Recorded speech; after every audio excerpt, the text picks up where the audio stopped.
नमस्कार, मैं हूं शिरीष मिश्रा। छत्तीसगढ़ की बात में आप सभी का स्वागत है। छत्तीसगढ़ में कांग्रेस की राजनीति में इन दिनों कुछ अच्छा नहीं चल रहा है। बीते कुछ वक्त से कांग्रेस नेताओं के बयानों और उनके कार्यों से यह जाहिर भी होता है। ताज़ा मामला अंबिकापुर जिला कांग्रेस कार्यालय के उद्घाटन को लेकर है, जहां स्वास्थ्य मंत्री टीएस सिंहदेव के फीता काटने के बाद खाद्य मंत्री अमरजीत भगत ने अपने समर्थकों के साथ फीता काटा। उधर बृहस्पत सिंह के डिप्टी कलेक्टर के साथ कथित विवाद में पीसीसी अध्यक्ष मोहन मरकाम और टीएस सिंहदेव के बयानों में भी एकरूपता नहीं दिखाई दी। चिंतामणि महाराज का बयान भी बृहस्पत सिंह के व्यवहार पर सवाल खड़े कर रहा है। अब सवाल उठता है कि आखिर कांग्रेस के कद्दावर नेताओं के बयानों में विरोधाभास क्यों। बड़ा सवाल ये भी कि अंबिकापुर में टीएस सिंहदेव और अमरजीत भगत ने एक साथ फीता क्यों नहीं काटा। एक रिपोर्ट देखते हैं, फिर करेंगे चर्चा।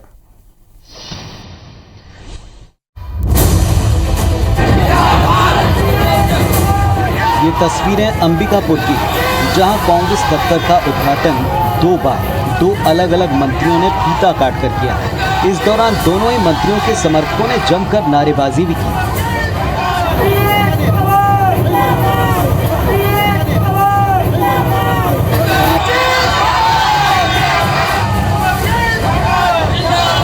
सरगुजा में 17 साल बाद अंबिकापुर के घड़ी चौक पर बने कांग्रेस दफ्तर का उद्घाटन राजीव गांधी की जयंती के मौके पर हुआ। कार्यालय का पहले स्वास्थ्य मंत्री टीएस सिंहदेव ने करीब 1 बजे फीता काटा, तो 1:30 बजे के बाद करीब 2:30 बजे खाद्य मंत्री अमरजीत भगत ने भी अपने समर्थकों के साथ फीता काटा।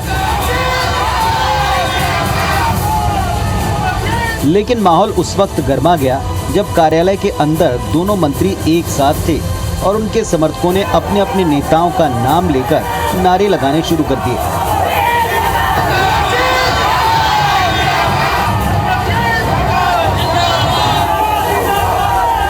अंबिकापुर से जो तस्वीरें सामने आई, उससे राजनीतिक गलियारे में कई सवाल खड़े हुए। मसलन, जब कार्यक्रम 1 हफ्ते पहले निर्धारित था, तो फिर दोनों मंत्रियों के बीच फीता काटने को लेकर कोई चर्चा क्यों नहीं हुई। सवाल ये भी, प्रदेश कांग्रेस कमेटी ने फीता काटने का आधिकारिक जिम्मा किसे सौंपा था। हालांकि इस घटना को लेकर टीएस सिंहदेव ने नाराजगी जताई, तो अमरजीत भगत ने इसे कार्यकर्ताओं का उत्साह बताया। थोड़ी ये अप्रिय सी स्थिति है, ये नहीं होनी चाहिए। मैंने भी देखा कि नाम ले लेके नारे लगाने की जो प्रवृत्ति है, हमने जोगी जी के समय देखा था कि ऐसा होता था, और उसका परिणाम ये रहा कि 15 साल तक कांग्रेस सत्ता के बाहर रही। तो समझदारी हमको रखनी चाहिए, ये सबसे परहेज करना चाहिए। मैं नहीं समझता कि उनने किया होगा, लेकिन जुड़े हुए लोग ही अक्सर अति उत्साह में ऐसी व्यवस्थाओं को बिगाड़ते हैं।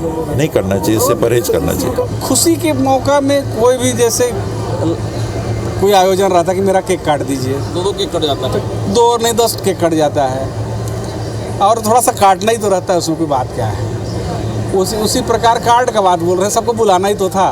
एक कार्ड में राजीव गांधी किसान न्याय योजना का उल्लेख नहीं था उसमें, इसलिए दूसरा छपवा लिए लोग। इसके पहले अंबिकापुर के कांग्रेस भवन के लोकार्पण कार्यक्रम के 2 आमंत्रण पत्र भी बांटे जाने की खबर आई। अमरजीत भगत गुट ने आमंत्रण पत्र छपवाकर कार्ड बंटवा दिए, तो जिला कांग्रेस कमेटी में टीएस सिंहदेव गुट के लोगों ने डिजिटल आमंत्रण पत्र बांटा था। कांग्रेस जिला अध्यक्ष ने भी डिजिटल तरीके से बांटे जा रहे आमंत्रण को वैध बताया था। सरगुजा में राजीव भवन के उद्घाटन कार्यक्रम में 2 मंत्रियों के फीता काटने की घटना ने बीजेपी को बैठे बिठाए सत्तारूढ़ कांग्रेस को घेरने का मुद्दा दे दिया। कांग्रेस में तो खाली पत्थर में नाम लिखवाने की दौड़ चल रही है, और कांग्रेस में सब कुछ ठीक नहीं चल रहा है, और उसके कारण पूरे छत्तीसगढ़ की प्रशासनिक और शासन की व्यवस्था ध्वस्त हो गई है। लोगों को समझ में नहीं आ रहा है कि किसका आदेश माने और किसका नहीं माने। जब कांग्रेस के इंटरनल कार्यालय के उद्घाटन को तीसरी बार कर रहे हैं, तो सोचिए सरकारी काम की क्या हालत होती होगी। इस बात की कल्पना आप कर सकते हैं। 2018 में प्रचंड बहुमत से सत्ता में लौटी कांग्रेस वैसे तो अब तक एकजुट नजर आई है, लेकिन बीते कुछ महीनों से ऐसी घटनाएं हो रही हैं जो ये इशारा करती हैं कि कांग्रेस में कुछ ठीक नहीं चल रहा। अब जब सरगुजा संभाग से आने वाले कांग्रेस के 2 कद्दावर मंत्रियों के बीच आपसी तालमेल की कमी दिखी, तो फिर कांग्रेस के लिए खतरे की घंटी जरूर है, क्योंकि सरगुजा की 14 सीटों की सरकार के गठन में निर्णायक भूमिका रही है। अभिषेक सोनी, IBC 24, अंबिकापुर। तो कांग्रेस की आज की जो घटना है, उसने जो मुख्यमंत्री जी ने बहुत सारी सौगातें दी हैं, उस पर कुछ हद तक पानी डालने का काम किया है। उसको कुछ हद तक ये कहा जाए कि सरकार को जो श्रेय मिलना चाहिए था उसके बजाय समाचारों में जिस तरह से कांग्रेस के इस भवन के विवाद की बात सामने आई है, टीएस सिंहदेव साहब ने एक बहुत अच्छी बात कही है कि जोगी जी के समय ऐसा होता था। इतने दिन से जब से रिपोर्टिंग की है, जब से मीडिया में रहे हैं, ये देखा है कि जब जोगी जी कांग्रेस में थे तब इस तरह का शक्ति प्रदर्शन सामने आता था। जब अजीत जोगी के समर्थन में नारे लगाते थे उनके समर्थक, और हर घटना के समय या हर कार्यक्रम के अवसर पर ये दिखाने का प्रयास करते थे कि उनका नेता सबसे कद्दावर है। ये परंपरा जब से भूपेश बघेल जी प्रदेश अध्यक्ष बने थे उसके बाद से खत्म होती दिखाई दी थी। इस तरह की व्यक्ति विशेष की नारेबाजी कांग्रेस में नहीं हो रही थी, लेकिन फिर से उसकी पुनरावृत्ति शुरू हुई है। तो टीएस सिंहदेव साहब ने सही कहा कि इसके कारण कांग्रेस को 15 साल तक सत्ता से बाहर रहना पड़ा है।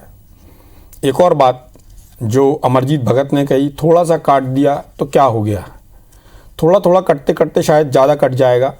इस बात को कांग्रेस के लोगों को ध्यान रखना पड़ेगा। खैर ये उनके अंदर का मामला है, लेकिन ये सार्वजनिक रूप से हुआ और इसका मीडिया में इसकी खबर बनी, इसलिए इस पर चर्चा जरूरी है। क्योंकि जब से कांग्रेस भवन बन रहा था तब से ये बात सामने आ रही थी कि इस नेता का समर्थक वो ठेकेदार है, उस नेता का समर्थक ठेकेदार है, इसलिए वो डिज़ाइन पसंद नहीं आई, इसलिए वो इंटीरियर पसंद नहीं आया।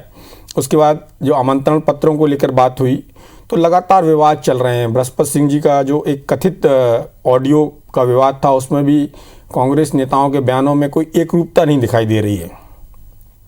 कांग्रेस किस ओर जा रही है, इतना जो प्रचंड बहुमत मिला था, इतना जन समर्थन मिला था, कहीं उसके आकलन में गलती तो नहीं हो रही। सारी बातों पर चर्चा के लिए हमारे साथ दो खास मेहमान हैं। रामानुजगंज से कांग्रेस के विधायक बृहस्पति सिंह जी हैं और भारतीय जनता पार्टी से अनुराग सिंहदेव हैं, जो लगातार टीएस सिंहदेव जी के खिलाफ चुनाव लड़ रहे हैं भारतीय जनता पार्टी से। युवा नेता हैं। दोनों का बहुत बहुत स्वागत है।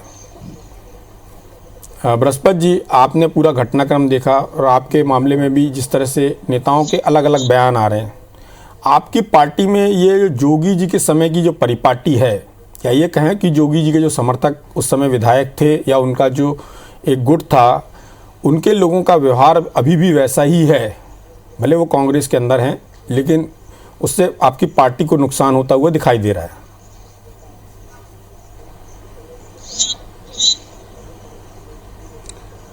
सर जी, आपको बता दूं, सबसे पहले तो नमस्ते बोलता हूं।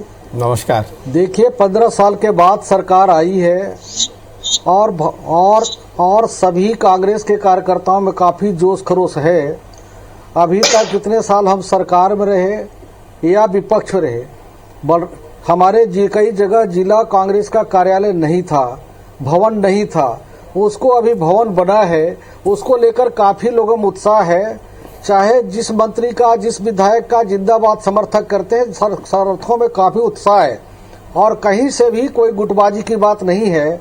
उद्घाटन के बाद आपने देखा होगा कि दोनों मंत्री एक साथ बैठकर कार्यक्रम संचालन कर रहे थे और दोनों अच्छे से काम कर रहे थे।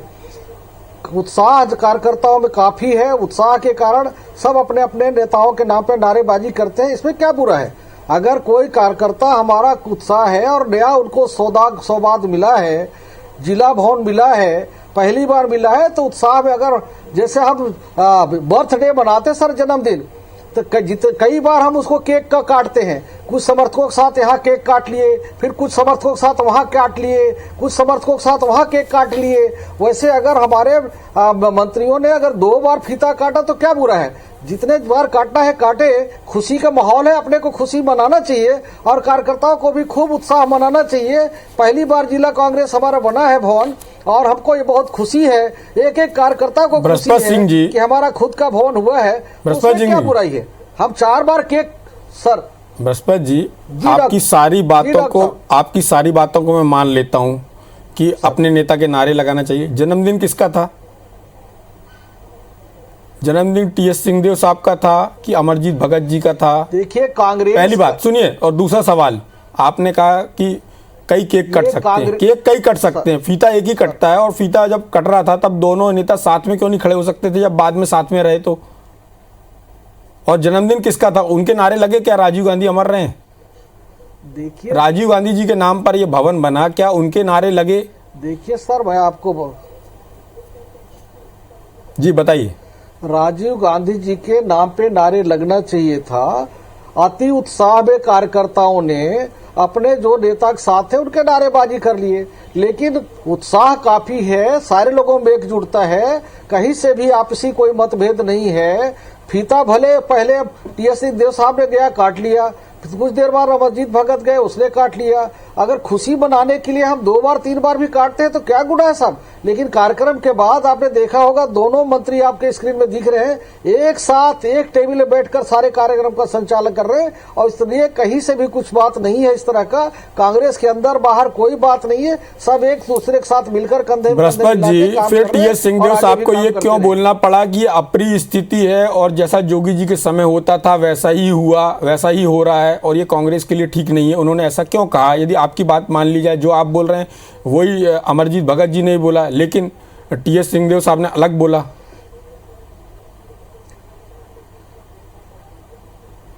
आज साहब इतने सालों के बाद पहला बार अंबिकापुर को जिला कांग्रेस भवन मिला है, इसलिए हमारे कार्यकर्ताओं के साथ साथ हमारे नेताओं में भी अति उत्साह है। और अति उत्साह में बोल होकर मेरे ख्याल से हमारे माननीय टीएस सिंहदेव साहब या माननीय नेता हमारे भगत जी ने बोला होगा, ये कोई बहुत ऐसी कोई बात नहीं है। और दोनों में काफी उत्साह और खुशी का माहौल है कि पहला बार हमारा 2 मंजिल 3 मंजिल का बिल्डिंग कांग्रेस भवन बन के मिला है, इसलिए काफी कार्यकर्ताओं में और नेताओं में उत्साह है, और उत्साह के माहौल में अपने अपने हिसाब से अपनी प्रतिक्रिया लोग दे रहे हैं। अनुराग सिंहदेव जी, जैसा कि बृहस्पति जी का कहना है कि बड़ा खुशी का माहौल है, बहुत उत्साह का माहौल है, उत्साह में इस तरह का चलता है और कहीं कोई ऐसी बात नहीं है कि उनके बीच में कोई प्रतिद्वंदिता है या फिर जो क्षेत्रीय राजनीति में अपना वर्चस्व स्थापित करने जैसी कोई बात नहीं है। आप किस तरह से देखते हैं? आपकी पार्टी क्या इसमें कोई अवसर दिख रही है? देखिए शिरीष जी, सबसे पहले तो बृहस्पति सिंह जी को और कांग्रेस को मैं बधाई देना चाहता हूँ, उन्होंने अपना कार्यालय स्थापित किया है। और बृहस्पति सिंह जी को ज्यादा बधाई इसलिए क्योंकि अभी वो बोल रहे थे कि इससे पहले कांग्रेस का कार्यालय ही नहीं था।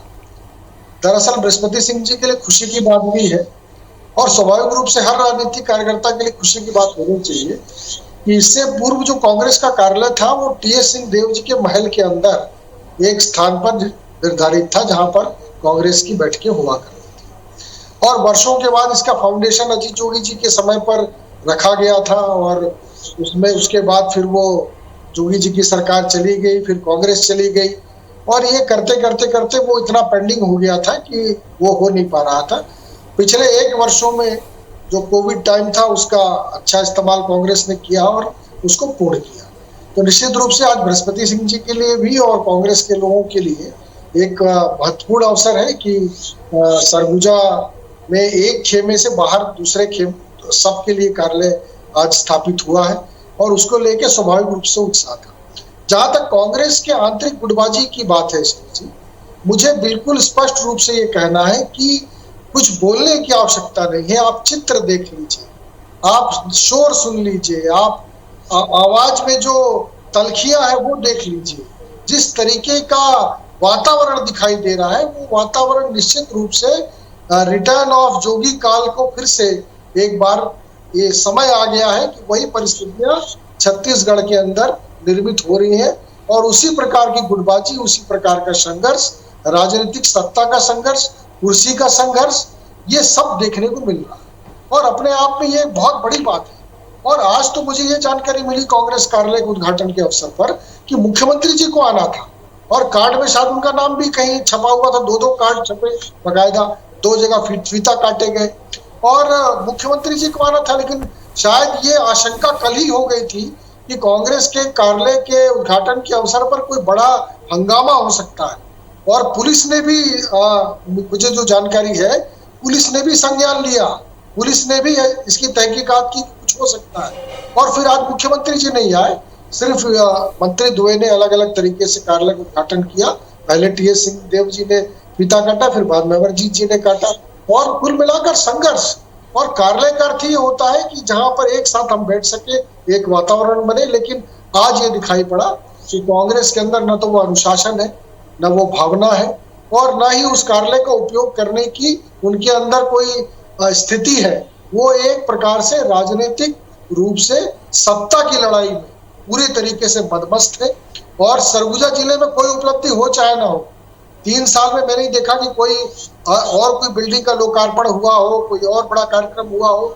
ये पहला कार्यक्रम कांग्रेस राजू भवन का 3 साल में, यही उपलब्धि है कांग्रेस सरकार की।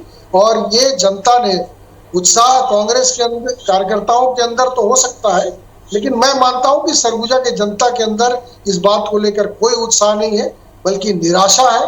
और सत्ता और कुर्सी का संघर्ष और इनके बीच में जो स्थिति निर्मित हुई है, उसके कारण लोग अब इनको पूरी तरीके से समझ चुके हैं। चलिए, आपके सत्ता और संघर्ष के आरोपों पर जवाब लेंगे बृहस्पति सिंह जी से, लेकिन ब्रेक पर जाने से पहले अनुराग सिंहदेव जी का कहना था कि कांग्रेस में सत्ता का संघर्ष साफ दिखाई दे रहा है, गुटबाजी साफ तौर पर दिखाई दे रही है। बृहस्पति सिंह जी, जिस तरह से अनुराग सिंहदेव जी का कहना था कि मुख्यमंत्री जी को इसका उद्घाटन करना था, लेकिन मुख्यमंत्री जी नहीं आए, शायद मुख्यमंत्री जी आते तो ये स्थिति नहीं बनती। और जैसा कि आप बोल रहे हैं कि उत्साह वाली बात, और लेकिन भाजपा के लोगों को साफ तौर पर कहना है कि ये गुटबाजी है।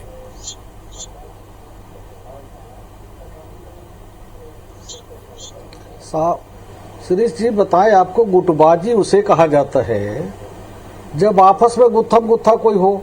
जैसे भारतीय जनता पार्टी के नरेंद्र भाई मोदी जी ने जब गुजरात के मुख्यमंत्री हुआ करते थे, मुझे याद है छत्तीसगढ़ में आए थे रायपुर में, और हमारे बृजमोहन अग्रवाल जी के समर्थकों ने मोदी जी को इतना पीटा कि टेबल के अंदर घुस के उनको रहना पड़ा।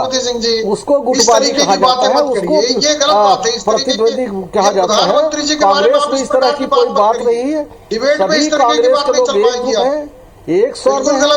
और आदरणीय बघेल जी ने प्रधानमंत्री जी को 70 सालों के बाद का उपयोग कर रहे हैं सर। बृहस्पति जी, मैं आपको थोड़ा सा अनुराग जी जी बृहस्पति जी, मैं आपको थोड़ा करेक्ट करना चाहूंगा। उस समय नरेंद्र मोदी जी प्रधानमंत्री नहीं, मुख्यमंत्री नहीं थे। सुनिए मेरी बात सुनिए, मुख्यमंत्री जी नहीं थे, वो प्रभारी बन के आए थे, वो संगठन का काम देखते थे। और भाजपा कार्यालय में बाहर एक कोई घटना हुई थी, और जैसा कि आप बोल रहे हैं वैसा कुछ नहीं था, ये सभी को मालूम है। ये तो अब शब्दों का प्रयोग हो गया। पीटा, ये क्या होता है? प्रभारी ही थे। वैसा जैसा आप बता रहे हैं वैसा कुछ नहीं हुआ था, वहां पे घटना जरूर हुई थी, लेकिन नरेंद्र मोदी जी का उससे कोई संबंध नहीं था।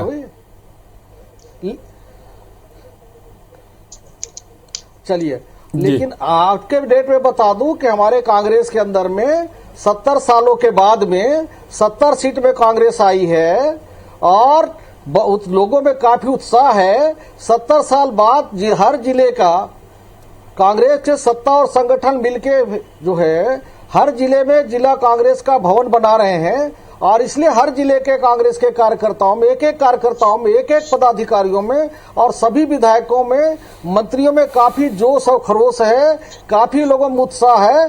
कई जगह अति उत्साह में नारेबाजी करते हैं, उससे नारेबाजी से कोई दिक्कत नहीं, सभी कांग्रेस के लोग और सब एक बृहस्पति जी, मेरा जो सवाल है और जो टीएस सिंहदेव साहब का कहना था कि इस तरह की नारेबाजी की परंपरा उस समय थी जब जोगी जी कांग्रेस के अंदर थे, और ये सभी लोग जानते हैं इस तरह की नारेबाजी तभी होती थी। और उसके बाद जब आपकी पार्टी में नंद कुमार पटेल जी के बाद जब भूपेश बघेल जी प्रदेश अध्यक्ष बने, उसके बाद से ये परंपरा, इस तरह की नारेबाजी की परंपरा खत्म हो गई, जहां पर साफ तौर पर शक्ति प्रदर्शन देखा जाता था।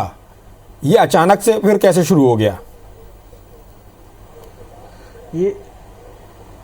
ये कहीं से कोई दिक्कत नहीं सर। कोई भी कार्यकर्ता अगर अपने नेता का, अपने क्षेत्र के विधायक का, अपने क्षेत्र के मंत्री का कोई कार्यकर्ता नारेबाजी करता है, जिंदाबाद करता है, तो क्या बुरा है? उसमें कोई गलती तो बात है नहीं कि कार्यकर्ताओं ने उत्साह रहा, और अति उत्साह के कारण अगर सभी लोग अपने नेताओं का जिंदाबाद कर रहे हैं, कांग्रेस पार्टी जिंदाबाद बोल रहे हैं, अपने मंत्री का जिंदाबाद कर रहे हैं, तो उसमें क्या दिक्कत है? कहीं कोई दिक्कत नहीं है। ये सारे कांग्रेस कार्यकर्ता है, अनुशासित कार्यकर्ता है, संगठित कार्यकर्ता है, और 70 साल बाद इनको अपना भवन मिला है, तो अति उत्साह है लोगों में। इससे कहीं से भी कांग्रेस में कोई गुटबाजी गुट नहीं है। हमारे अनुराग सिंहदेव साहब, राजा साहब हैं, इनको नमस्कार करता हूं।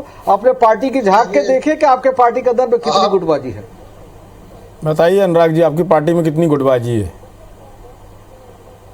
नहीं, गुटबाजी तो अब मैंने कहा ना कि अमरजीत भगत जी खुद, बृहस्पति सिंह जी स्वयं पहले जोगी जी से जुड़े हुए थे। अब टीएस सिंह जी जोगी जी के बारे में ऐसे शब्द बोल रहे हैं, तो शायद वो इत्तेफाक रखते हैं या नहीं रखते मुझे नहीं पता है, लेकिन मुझे ये जरूर पता है कि आज की स्थिति में यदि टीएस सिंहदेव जी यदि ईस्ट है तो ये वेस्ट है, और इसी स्पष्ट रूप से भी इन्होंने हत्या का आरोप लगाया था उनके ऊपर, स्पष्ट रूप से भी पूरा विधानसभा में सारा हंगामा हुआ था। खैर वो मामले का तो पटाक्षेप हो गया अनुराग जी, वो मामले का पटाक्षेप हो गया है, लेकिन ये भी एक स्टोरी थी, ये भी एक गुटबाजी की दास्तान थी, और ये पूरा परिदृश्य स्पष्ट रूप से देखने को मिल रहा है। आप दोनों से एक सवाल, आप दोनों से एक सवाल के अंदर, अनुराग जी आप दोनों से एक ही सवाल और एक छोटा सा उत्तर, क्या राजनीतिक दलों के अंदर गुटबाजी होती है या नहीं होती है? हाँ या नहीं में उत्तर दे दीजिए।